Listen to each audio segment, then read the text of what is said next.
Number 135 બીજો પકડ. નનુ સાહંકારસ્ય કિંચિદજ્ઞસ્ય જીવસ્ય નિરહંકારસ્ય સર્વજ્ઞસ્ય ઈશ્વરસ્ય તત્વમસી ઇતિ महावाक्यात् कथम अभेद बुद्धिः स्यात् उभयोः विरुद्ध धर्म आक्रान्तत्वात् इति चेत् न स्थूल सूक्ष्म शरीराभिमानी पदवाच्यार्थः उपाधि विनिर्मुक्तम् समाधिदशा सम्पन्नम् शुद्ध चैतन्यम् त्वं पदलक्ष्यार्थः एवं सर्वज्ञत्वादि विशिष्टः ईश्वरः तत्पदवाच्यार्थः उपाधिशून्यं शुद्धचैतन्यं तत्पदलक्ष्यार्थः एवं च चैतन्यरूपेण अभेदे बाधक अभावः. શંકરાચાર્યજી સ્પષ્ટ શબ્દોમાં સમજાવે છે કે જ્યાં સુધી ભેદ દ્રષ્ટિ છે ત્યાં સુધી જન્મ મરણનો અંત આવી શકે એમ નથી. અભેદ બુદ્ધિ મેળવવાની છે, અભેદ દ્રષ્ટિ પ્રાપ્ત કરવાની છે. અને એટલા માટે કહે છે તસ્માત કારણ, આ જ કારણથી જીવ અને ઈશ્વરનો જે ભેદ બુદ્ધિ જે છે એ ક્યારેય આપણે સ્વીકારી શકીએ એમ નથી. ભેદ એવું જયારે આપણે શબ્દ વાપરીએ જીવ અને ઈશ્વરની દ્રષ્ટિએ તો 5 પ્રકારના ભેદ આપણે કહીએ છીએ.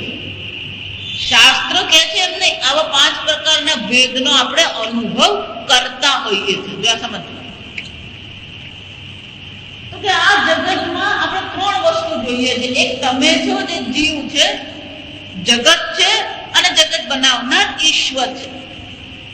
આ 3ની દ્રષ્ટિએ જ્યારે આપણે વિચારીએ તો 5 પ્રકારના ભેદો આપણને જોવા મળે. પહેલો ભેદ છે જીવ અને જીવનો ભેદ. એક જીવ બીજા જીવ કરતા અલગ છે. જીવ અને જગતનો ભેદ. જીવ અને જગત પણ શું છે? અલગ અલગ છે. જીવ અને ઈશ્વર પણ શું છે? ભેદ બુદ્ધિ છે.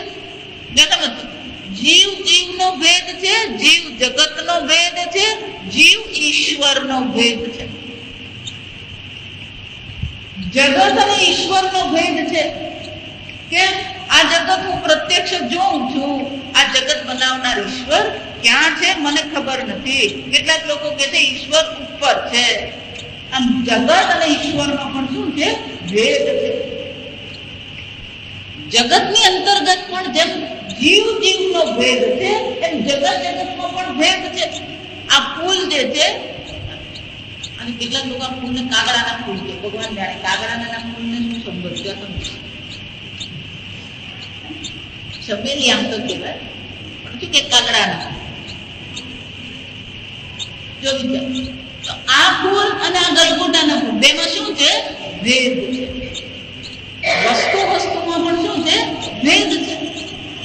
આ 5 પ્રકારના ભેદ છે. સંપૂર્ણ વેદાંતનું અધ્યયન આ ભેદની નિવૃત્તિ માટે. જો આપણે એક સોપાનથી જોયું ને તમને ખ્યાલ.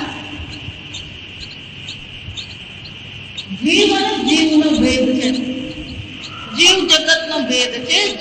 ઈશ્વરનો ભેદ છે, જગત જગતનો ભેદ છે અને જગત ઈશ્વરનો ભેદ છે. ભગવદ્ ગીતાની દ્રષ્ટિએ વિચારીએ તો બહુ સુંદર ભગવાન દેહિનોસ્મિન યથા દેહે કૌમારમ યૌવનમ જરા.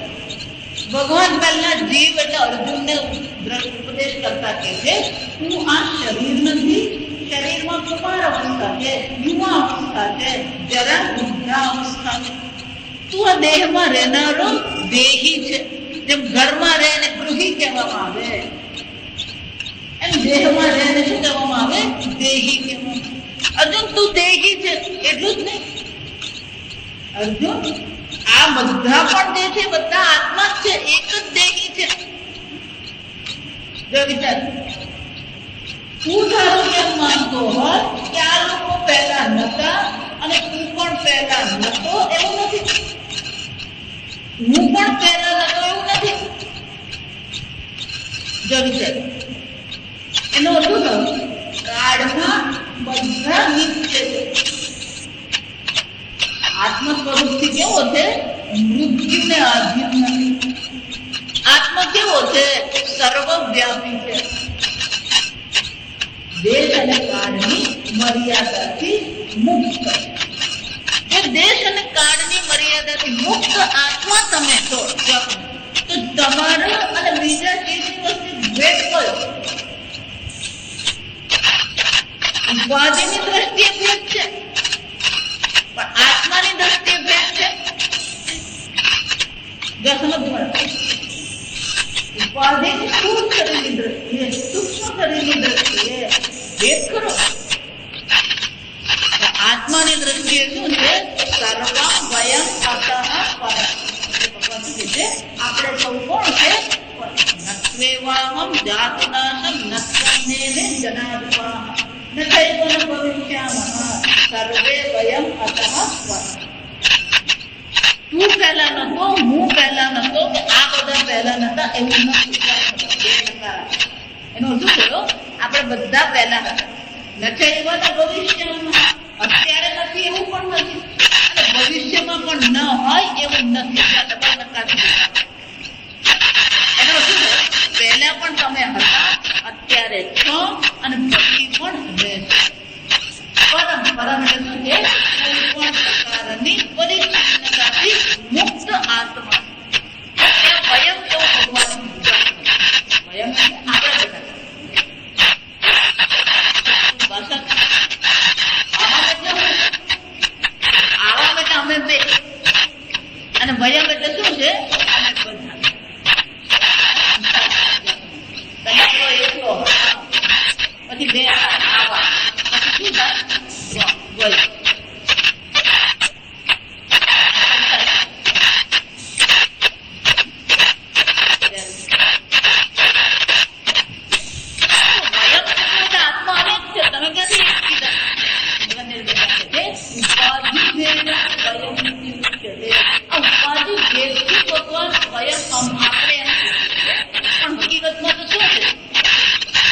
આત્માની દ્રષ્ટિએ આત્મા એક દ્વિતીય પરમ શબ્દનો અર્થ પકડાય. પરમ એટલે કે દેશ કાળ વસ્તુ અપરિચ્છિન્ન. અપરિચ્છિન્ન એટલે કોઈ પણ પ્રકારની મર્યાદા નથી. પણ જો અનેક વર્ગો તો પછી શું થવાનું? દેશ કરતા મર્યાદા આવી જ જવાની. એ પરમ કહેવાય જ નહીં. એટલે પરમાત્મા કહેવાય. આપણને પરમાત્મા એટલે ભગવાન. પરમ આત્મા એટલે પરમાત્મા. પરમાત્મા એટલે કોઈ પણ પ્રકારની પરિચ્છિન્નતાથી મુક્ત આત્માને પરમાત્મા કહેવાય. પરમાત્મા એટલે ઉદાહરણ. આ આત્માને શું કહેવામાં આવે છે? પરમાત્મા કહેવામાં આવે.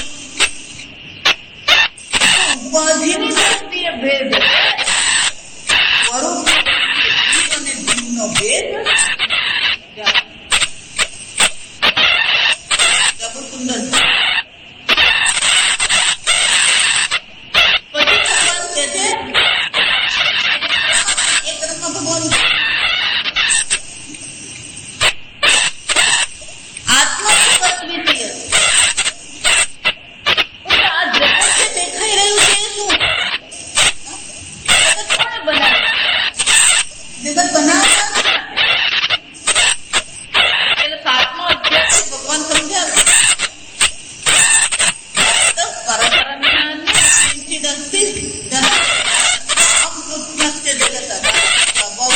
પ્રલય તથા. સંપૂર્ણ જગત જેમાંથી ઉત્પન્ન થયું એવું છું. સંપૂર્ણ જગત જેનો પ્રલય પામે છે એ પણ હું. અનેક વાર જોયું જેમાંથી ઉત્પન્ન થયું હું. પાંચમી ભક્તિ ઉપાદાન કારણ આવી ગયું. ભગવાન આ જગતનું ઉપાદાન કારણ પણ હું છું. જગતનું ઉપાદાન કારણ ઈશ્વર. ઉપાદાન કારણ આપણી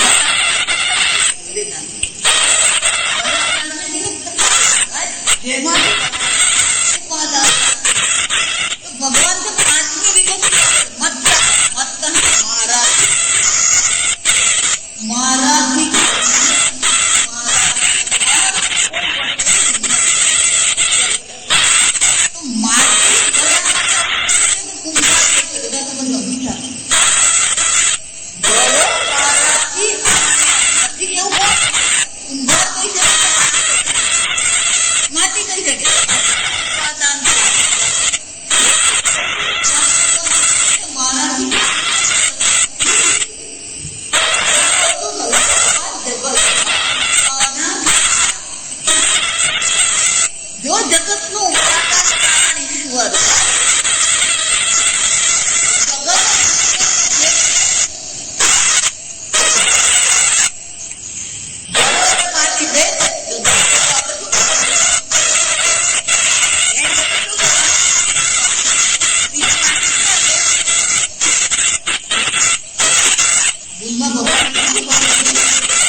કોઈના પણ ઘરે જઈએ ને સ્વામીજીને જે સ્વામીજી સાથે ફરીએ ને એક વસ્તુ મજા આવે, લોકો આમંત્રણ સ્વામીજીને આપે.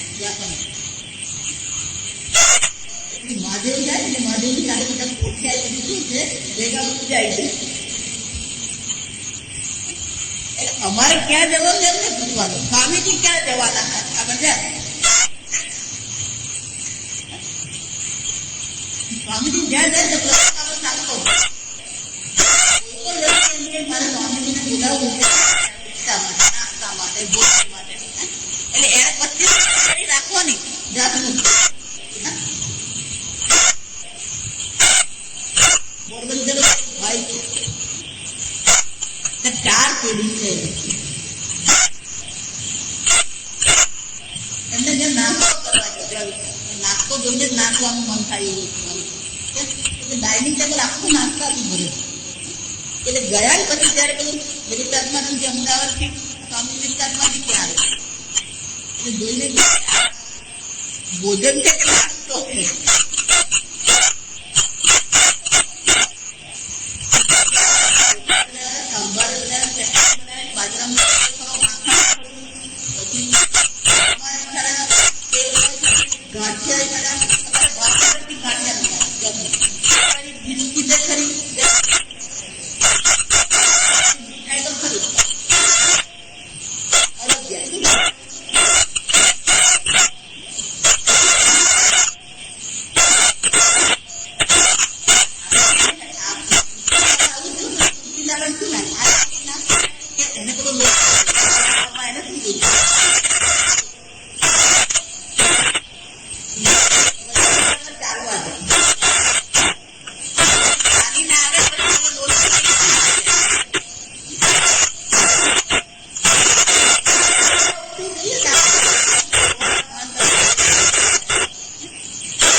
જગત ઈશ્વર, જગત ઈશ્વર જીવથી અભિન્ન છે, એટલે કે ઈશ્વર અને જીવ બે નથી. તો જગત અને જીવ પણ શું થવાનું?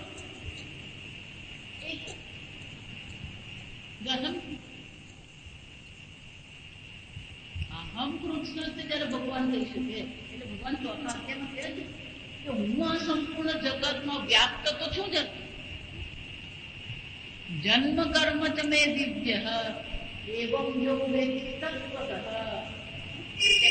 દેહમ પુનર્જન્મ ન વિદ્યતે મામેતિ સોર્જુન. અર્જુન જે મારા સ્વરૂપને જાણી લે છે એ પણ આ જગતથી ભિન્ન છે. આમ વેદાંત શું કરે છે? જુદી જુદી પ્રક્રિયાઓ દ્વારા આપણે શું કરે છે? આ ભેદ દ્રષ્ટિની નિવૃત્તિ કરે. અને શંકરાચાર્યજીએ કીધું, ગઈકાલે આપણે જોયું એમ, કે જ્યાં સુધી ભેદ દ્રષ્ટિ છે ત્યાં સુધી જન્મ મરણ રૂપ જે સંસાર જે છે એની નિવૃત્તિ થતી.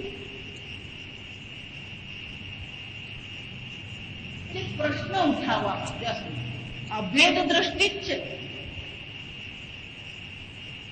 કોઈ ભેદ છે જ નહીં. છતાં પણ આપણને તો ભેદ દેખાઈ રહ્યો છે. એટલે શંકરાચાર્યજી આપણા મનની વાત એને પ્રગટ કરતા કહે છે, નનુ સાહંકારસ્ય કિંચિદ જ્ઞસ્ય જીવસ્ય. આ જીવ કોને કહેવામાં આવે? એટલે સાહંકારસ્ય, અહંકાર છે. અજ્ઞાનને કારણે પોતે કોણ છે? અહંકાર.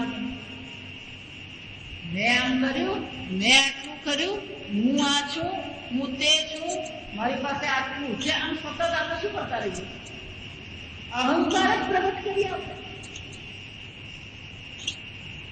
કેટલાક લોકો આજે આપણો અભાવ જેવું છે, આ અહંકારમાં અભાવ જેવું છે. જો આ સમજ, ક્યારેય કોઈ અભિમાન કરતો અભિમાન નથી કરતો, એનું એ શું કરે છે?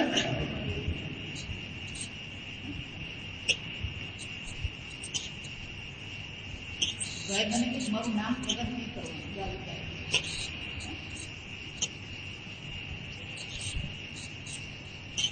પુસ્તકનું વિમોચન થયું, મેં કીધું સ્વામીજીના હાથે તમે જ કરતા લો, તમે જાણો આર્થિક અભિમાન કરે. પહેલા ઉઠીને આ પુસ્તક લીધું, તેનો શું છે?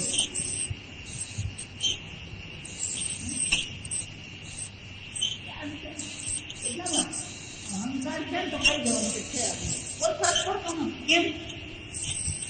ધારો કે માટી એમ છે કે હું ઘોડો છું, કોઈ ફરક પડે માટીને? કેમ? માટીને ખબર છે ઘોડો માટી એટલે પણ માટી ઘોડો. એ જ રીતે અહંકાર હું શું કરું પણ હું અહંકાર.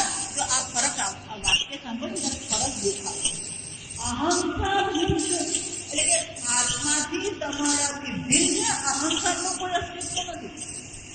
પણ તમે અહંકાર છો. કેટલાક લોકોને આ બે વાક્યમાં ઉતારે.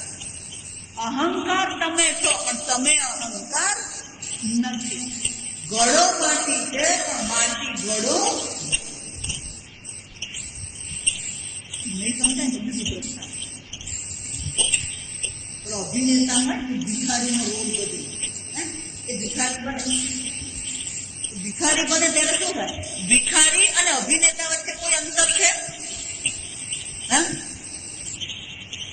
ભિખારીના કપડા અભિનેતાના, ભિખારીનું શરીર જ અભિનેતાનું શરીર. બરાબર ને?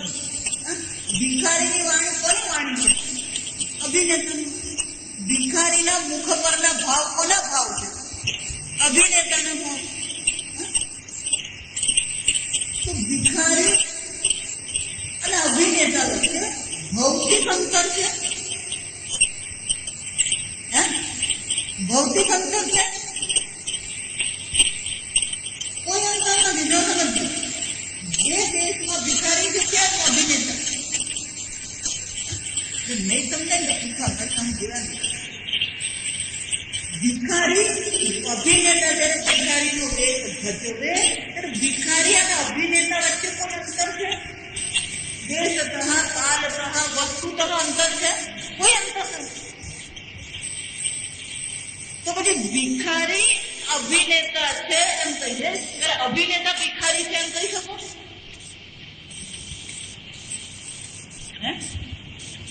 એ અભિનેતા ભિખારી બનીને કરોડ કમાય.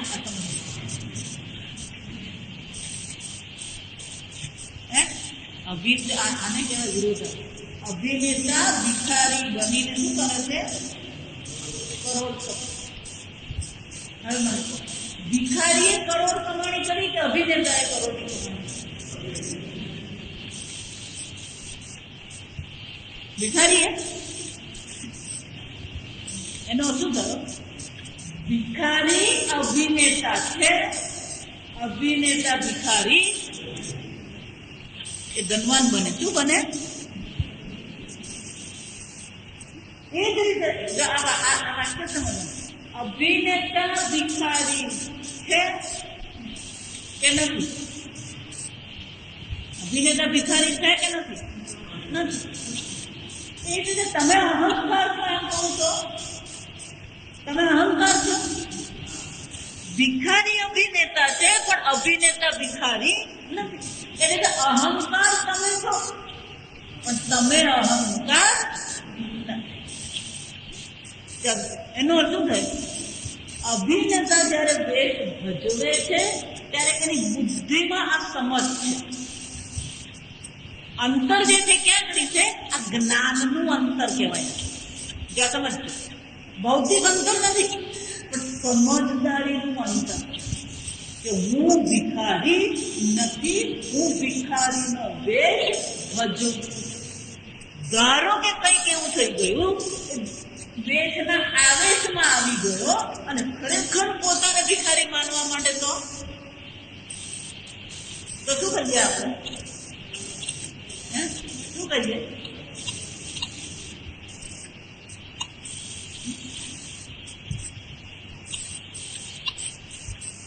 આપણી હાલત આ જ છે.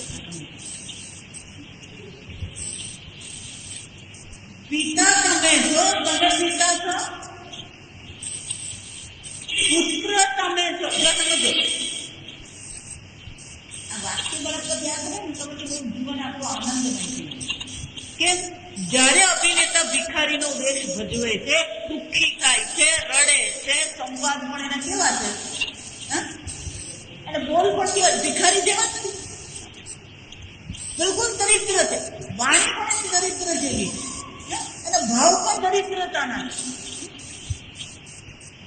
અંદરથી દરિદ્રતા છે હે?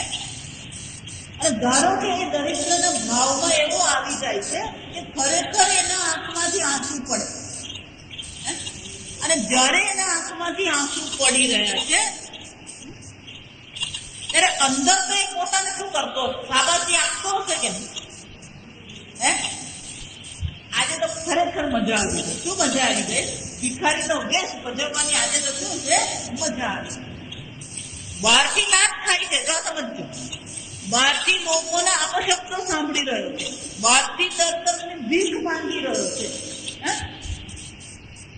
કપડાના ઠેકાણા નથી, વાળના ઠેકાણા નથી, બહારથી બિલકુલ ભિખારી છે, પણ અંદરથી એ પોતાને શું માને?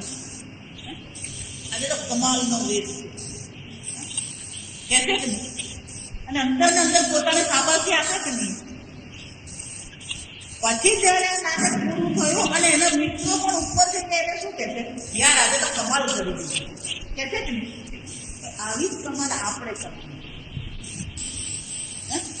માતા છે, પિતા છે, પુત્ર છે, પુત્રી છે, નોકર છે, શેઠ છે,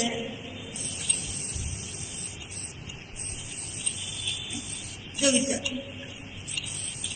દાદા છે, દાદી છે, પૌત્ર છે, પૌત્રી છે, આ બધા આપણે પણ શું કરવું, આ કમાલ કરવાની. જો આ કમાલ આપણે તો કરીએ ને તો જે પેલો ભિખારીનો વેશ ભજવીને અભિનેતા આનંદ મેળવે છે એવો જ આનંદ આપણને શું થાય, મળી.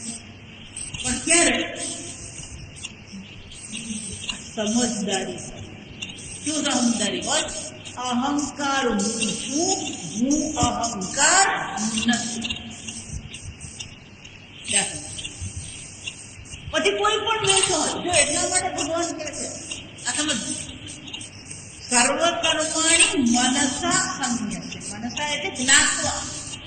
કોઈ કર્મ હું કરતો નથી, કરતા હું છું પણ હું કરતા નથી, ભોગતા હું છું પણ હું ભોગતા નથી.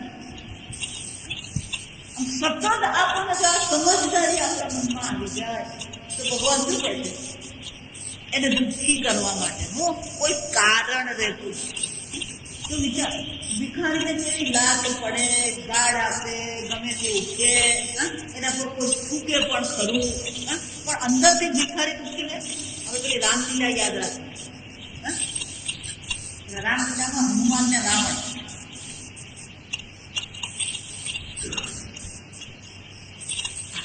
રામલીલા કરવા મળે છે કે જ્યાં સુધી અડધી બોટલ પેટમાં જાય ને ત્યાં સુધી રામલીલા ખાય નહીં.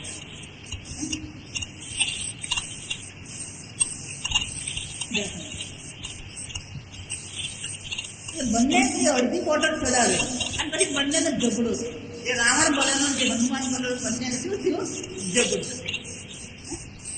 હવે એક દિવસે રાતના એ બે જણાને શું છે, પેલો રાવણ બેઠો છે દરબારમાં અને હનુમાન એના દરબારમાં જાય, અને ત્યાં હનુમાન જેમ દરબારમાં જઈને રામને સ્તુતિ કરે છે તો રાવણ હનુમાનને લાત મારે. આથી નતો જાતો. હવે બંનેને પડદા પાછળ શું થયું?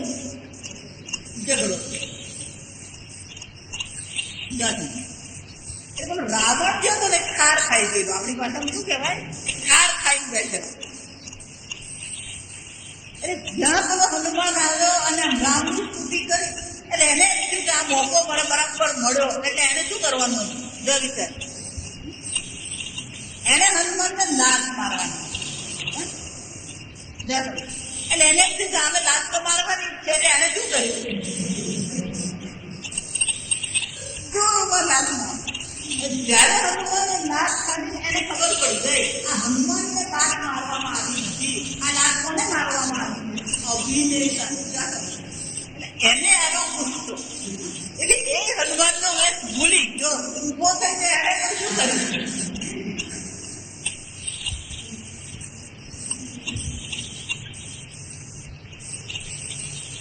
રામલીલા શું થઈ ગઈ? સત્ય લીલા થઈ ગઈ.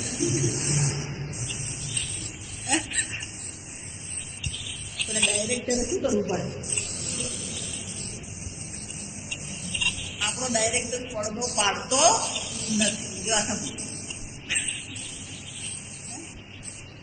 એટલી છે કે આપણો ડાયરેક્ટર ઈશ્વર શું કરે છે? પડદો પાડતો નથી. એ નાટક શું કરે છે?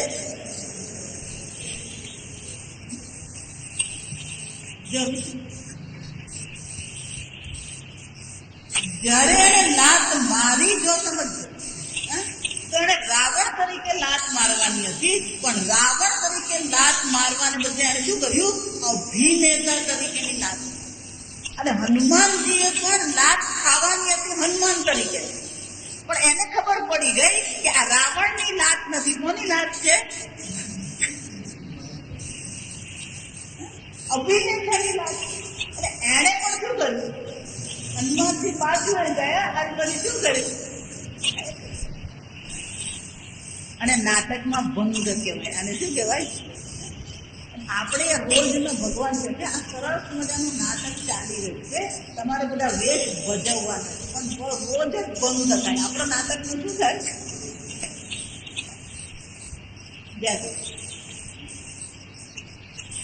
આમ અહંકાર હું છું, શરીર હું છું, મન હું છું, પણ હું અહંકાર નથી, હું મન નથી, હું શરીર નથી.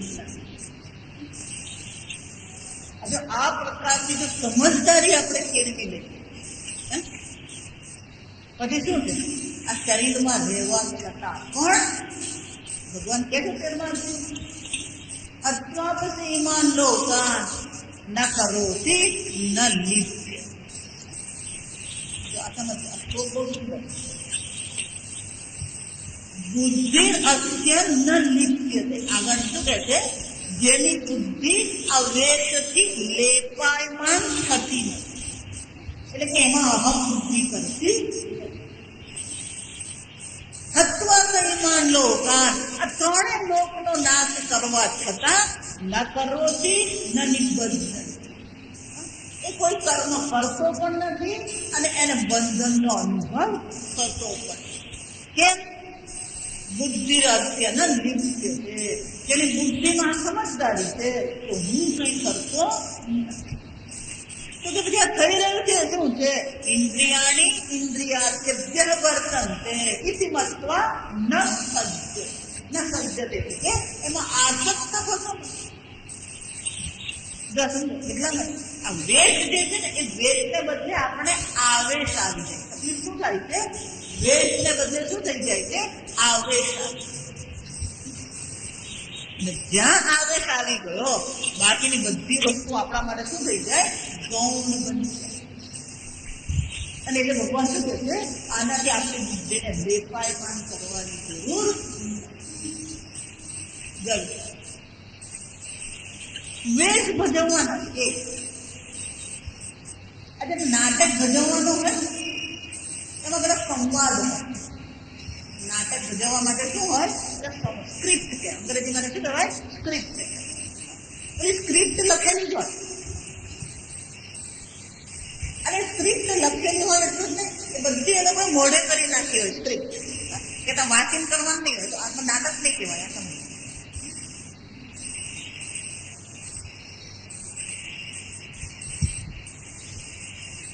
સ્ક્રિપ્ટ બધી મોઢે હોય. જો તમે પછી જયારે સંવાદ થતો હોય, બે અભિનેતા વચ્ચે શું થતો હોય? સંવાદ થાય. એમાં કોઈક અભિનેતા ધારો કે જરાક કંઈક બે ચાર વસ્તુ બોલવાનું ભૂલી જાય તો પેલો બીજો કુશળ અભિનેતા શું કરી લેશે? એ સંભાળી જાય. એ જ રીતે આપણા કેટલાક સંવાદો ફિક્સ જ છે. જો તમે પિતા તરીકે શું કહેવાનું, કેટલું કહેવાનું, ક્યારે કહેવાનું, આ બધી વસ્તુ શું છે? નક્કી જ છે. આ મમ્મીઓનું પણ નક્કી જ છે. રોજ સવારે એ લોકોનો ડાયલોગ ફિક્સ જ હોય. ચાલને ભાઈ ઉઠને, ચાલને ભાઈ ઉઠને, ત્યાં તમે આ ફિક્સ ડાયલોગ છે. આ બધી પછીના ડાયલોગ સરખા જ હોય. તમે જો હવે પછી તમે જોશો ને તો ખબર પડશે કે બધા સંવાદ શું છે? એક સંવાદ. ક્યારે આવવાના છે? 5 વાગ્યા છે. સારું, તમે આવો પછી આ બધું રોજ શું જોયું? જો તમે કઈ નવું હોય નહીં. આ વિચારી એ સાચો જ છે. આ બધા સંવાદ એ શું છે? તૈયાર જ છે. તૈયાર સ્ક્રિપ્ટ ભગવાને આપી જ છે. પતિ તરીકે શું શું બોલવાનું હોય, પતિ તરીકે કેવો વ્યવહાર કરવાનો હોય, પુત્ર તરીકે કેવું શું શું બોલવાનું હોય, પુત્ર તરીકેનો વ્યવહાર કેવો હોય, ગુરુ તરીકેનો વ્યવહાર કેવો હોય, શિષ્ય તરીકેનો વ્યવહાર કેવો હોય, આ બધા સ્ક્રિપ્ટ આપણા માટે શું છે તૈયાર છે. વિચાર ખાલી શબ્દો બદલાય. પહેલા આપણે બાપુજી કે બાપુજી પછી પપ્પા પર આવ્યા, પપ્પા પછી પણ ડેડી પર આવ્યા, ડેડી પરથી હવે ડેડ ઉપર આવી ગયા. સમજ બોમ્બેમાં જાઉં તો ડેડ જ છે. પેલા આપણે દાદા કે પછી બાપુજી કે હવે દાદુ કે હવે શું કે શબ્દો બદલાય પણ સંવાદ તો શું છે? પેલા જી કહેતા, જો આ સમજ માને શું કહેતા? જી કહેતા. ગામડામાં હજી પણ જી કે. પછી પા કહેતા, પછી મારી મમ્મી કે, હવે મોમ કે. શું કે? શબ્દ બદલાયા તો ભાવ શું છે? અને સંવાદમાં શું છે? મમ્મી આપને જો કહેવાનું તો એ જી આપને એમ જ કહેવાનું, બા આપને એમ જ કહેવાનું છે, મમ્મી આપને એમ જ કહેવાનું છે, મોમ આપને એમ જ કહેવાનું તો શું છે? પહેલાના જમાનામાં સંવાદ એ જ હતો. અત્યારે પણ સંવાદ શું છે? છોકરાને ઉઠાડવાનો હોય તો ઉઠાડવા માટેના સંવાદો પણ શું છે? ભણાવવાનો તો ભણાવવાનો સંવાદ પણ શું છે? ભણાવવાનો સંવાદ એના એ જ હોય. બધું બે ચાર વચ્ચે આગળ પાછળ થતા હોય, બાકી તો બધું શું છે? અમે ભાઈ લગ્ન ગયા છોકરીને, છોકરી એમને બહુ વાલી, એ છોકરી સાથે દિવસમાં એક વાત નહીં કરે તો ધ્યાન નહીં પડે એવી વાલી. હવે એના લગ્ન થયા પછી પેલો છોકરીની વિદાય થાય એટલે બિચારો અંદરથી રડે. એને રડવું પણ બધા જ, અને તું આનો રડે જો આ બધા સંવાદ શીખશે જો રડવાનું શીખશો. રાજા જનક હતા એ પણ શું કર્યું? રાજા જનક જ્ઞાની હતા પણ પિતા તરીકે એમણે પણ શું કર્યું? એ જયારે સીતાની વિદાય થઈ તો એ ત્યારે રડ્યા હતા. અને અત્યારને બાપા હોય એ દીકરીની વિદાય થાય તો શું કરવાનું? જેનો વ્યવહાર કહીએ, વર્તન કહીએ, સંવાદ કહીએ, એ તો બધું શું છે? જયારે આપણે સત્ય માનીને ચાલી રહ્યા છે ત્યારે આ બધી વસ્તુ આપણને શું કરે છે? દુઃખી કરે. દુઃખનું કારણ વ્યવહાર નથી, દુઃખનું કારણ આ વેશ નથી. વેશમાં આપણે શું થઈ જઈએ? એક થઈ જઈએ. હું વેશ ભજવું એટલે શંકરાચાર્યજી બહુ સરસ કરે 18મા જેમ નાટકવાદ. નાટકવાદ એટલે શું છે? જેમ તેનો નટ છે, અભિનેતા છે અને વેશ ભજવે. આજે આ ઉદાહરણ એક વસ્તુ યાદ રાખે, ઉદાહરણ આપે ત્યારે બહુ સારા લાગે પણ ઉદાહરણની પોતાની મર્યાદા. પેલો અભિનેતા જયારે ભિખારી બને ત્યારે ખાલી ભિખારી જ બને, પછી રાજા બને ત્યારે ફક્ત શું હોય? રાજા. આપણે તો એકથી વખતે શું કરવાનું હોય? પતિ તરીકે, પુત્ર તરીકે, પિતા તરીકે. બહેનો એને આ બહેનો સવારના પોરમાંથી વાંચી કેમ? પેલા સસરા સાથે વાત કરવાની એટલે સસરા તરીકે પુત્ર વધુ તરીકેની વાત, પતિ હોય ત્યારે પત્ની તરીકેની વાત છે, છોકરાનું ખાલી સ્ત્રીએ મોકલવાનું એને માતા તરીકે બસ. અને પાછો આજે આ બધું બરાબર સમજી લે. સસરાની પુત્ર વધુ અને સાસુની પુત્ર વધુ પાછી અલગ. અને બધા સગાવાલા આવેલા, નણંદ આવેલા હોય તે ભલા ભૂલા એકી વખતે સવારના પોરમાં શું થાય? બધા વેશ એને શું કરવા પડે? ભજવવા. ભજવવા પડે એટલું જ નહીં પણ એકની સ્ક્રિપ્ટ બીજા પર જવી નહીં જોઈએ. જો આ જે સંવાદ પતિ સાથે હોય એ સસરા સાથે થાય અને જે સાસુ સાથેનો સંવાદ હોય એ પતિ સાથે થાય. સાવધાનીની જરૂર પડે, નાની જરૂર પડે સાવધાની. કારણ કે એકી વખત આપણે શું કરવાના હોય? અનેક વેશ ભજવવા. ઘણી વાર એવું થાય ફોન પર આપણે વાત કરતા હોય ત્યારે પણ એવું જ થાય.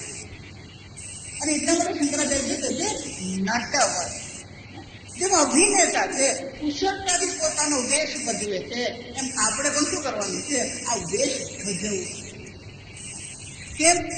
ભેદ તો છે ને, જેટલા પણ ભેદ છે એ બધા ભેદ કઈ દ્રષ્ટિએ છે? ઉપાધિની દ્રષ્ટિએ ભેદ છે. ઉપાધિ ભેદ જ ભેદ. હા, પણ વસ્તુતઃ તો શું છે? પિતા પણ એક સચ્ચિદાનંદ બ્રહ્મ છે, પુત્ર પણ એક સચ્ચિદાનંદ બ્રહ્મ છે, દાદી પણ શું છે? એક સચ્ચિદાનંદ. સર્વત્ર એક અદ્વિતીય બ્રહ્મ માત્ર છે, અભેદ બુદ્ધિ છે. અને એટલે ભગવાન કહે છે સર્વત્ર સમદર્શન. સર્વત્ર એ સમબ્રહ્મના દર્શન છે.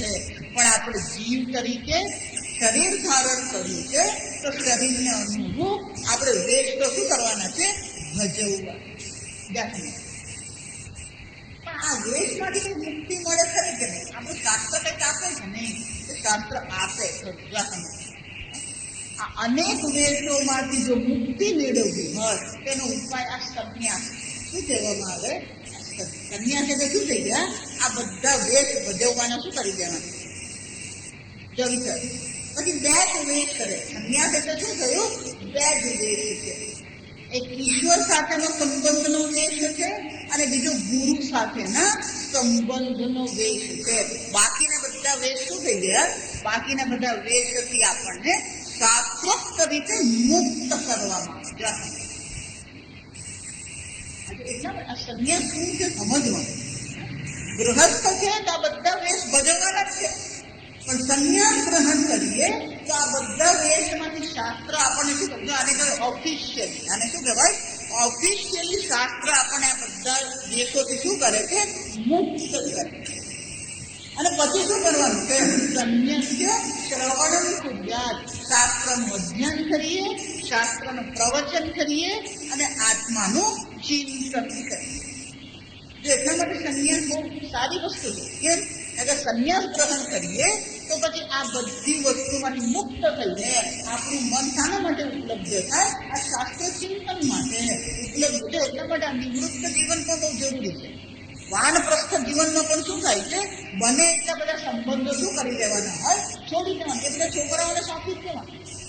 લગ્નમાં જવાનું હોય, વ્યવહાર કરવાનો હોય, મરણ હોય, જન્મ હોય, એ બધા વેશમાંથી આપણે પોતાને શું કરી દેવાનું? મુક્ત કરી દેવાનું. મુક્ત કરીને કહી દેવાનું હવે તમારી જવાબદારી, અમારી જવાબદારી નથી. આપણને લખું ચોખા ખાવા જોઈતા હોય ને, લાપસીને દાળ ખાવા જોઈતી હોય તો પછી શું કરીએ? દાદા વાનપ્રસ્થ એટલે પણ આ બધા વેશોથી શું કરવાનું છે? આપણે પોતાને વેશ એટલે જવાબદારી. એક એક વેશ એટલે ખરેખર એક એક જવાબદારી છે. આ બધી જવાબદારીમાંથી આપણે પોતાને શું કરી દઈએ? મુક્ત કરી દઈએ, જેથી આપણે ઈશ્વર ચિંતન કરી શકીએ, ભક્તિ કરી શકીએ, આત્મચિંતન કરી શકીએ. અને એટલા માટે શંકરાચાર્યજી દર્શાવે છે આપણને. કાલે આપણે જોઈશું કે ભેદ જે દેખાઈ રહ્યો છે એ ખરેખર ભેદ શક્ય નથી. ભેદનો અનુભવ છે ખરો, ભેદ આપણે સ્વીકારીએ છીએ, પણ એની સત્યતાને આપણે સ્વીકારતા નથી. એ આપણે અસ્વીકારીએ.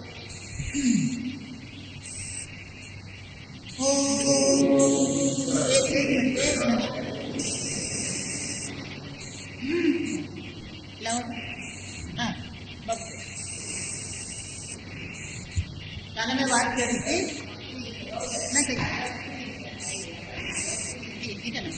આપણા વૈદ દાદા છે, બધા ઓળખતા જ નહીં ઓળખતા હોય તો આપણે નાની મેટ્રોડમાં જ રહે છે વૈદ દાદા. એટલે સરસ મજાની પુસ્તક બહુ વર્ષો પહેલા લખેલું. અને હું એમને કાયમ કહેતી હતી દાદા આપણે આ પુસ્તક છપાવીએ. એટલે હવે પુસ્તક છપાઈને આવી ગયું. કુટુંબી અને જેને રસોઈ છે. હા, ત્યાં સરસ મજાની પુસ્તક છે. સરળ ઔષધીય ઉપચારો અને ઔષધીય ઓળખ. ઔષધીય ઉપચારો એટલે શું છે કે આ બધા ઔષધને આપણે આજકાલ દવા ખાતા જરાક માથું દુખે ને એટલે પેલી એસ્પ્રિન લઈ લે, ક્રોસિન લઈ લે. તો ઘરે જ આપણે શું કરી શકીએ? આ ઉપચારો કરી શકીએ. વૈદ દાદાએ બહુ સરળ ભાષામાં લખેલું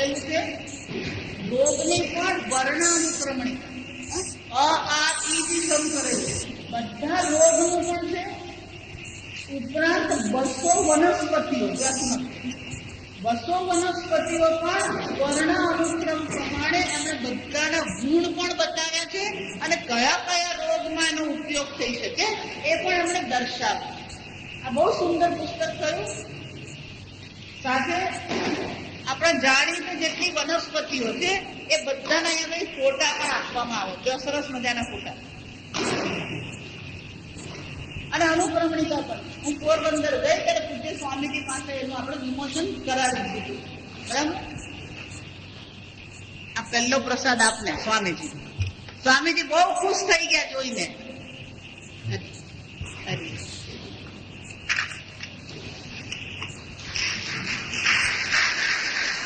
દાદાની એવી ઈચ્છા છે તમે આ વાંચવાના હોય, આનો ઉપયોગ કરવાના હોય તો કુટુંબ દીઠ એક તમે લઈ શકો.